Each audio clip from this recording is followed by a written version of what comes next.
Here in this example, we have one term, but it has a coefficient. Here is my variable, here is my coefficient, and I need to do some work to separate those two.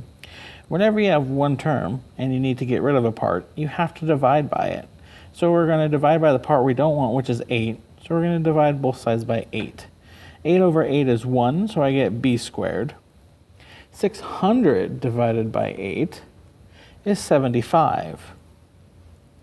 So now that I have the b squared by itself, I get to apply my square root to both sides. So I'm going to square root b squared and square root 75.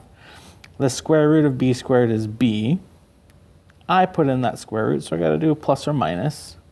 And then the square root of 75, well, let's figure that out.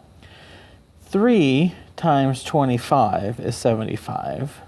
So now I get to factor out 25, which is 5 times 5. Because I have a pair of 5's right here, those are actually going to go outside of a radical. So these two become 1 5, because the square root of 25 is 5, so I get 5. I don't know what the square root of 3 is, so I leave it. So our final answer, in radical form, is plus or minus 5 radical 3.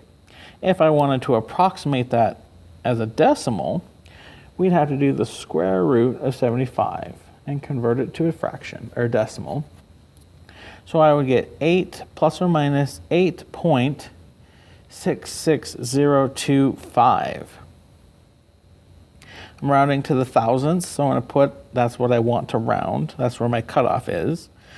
And we look at the number after it, and 2 is not less than 5, so we get to drop it, and this is our final answer. So b equals plus or minus 8.66. I did not write the 0 because 0 is not a placeholder in this case.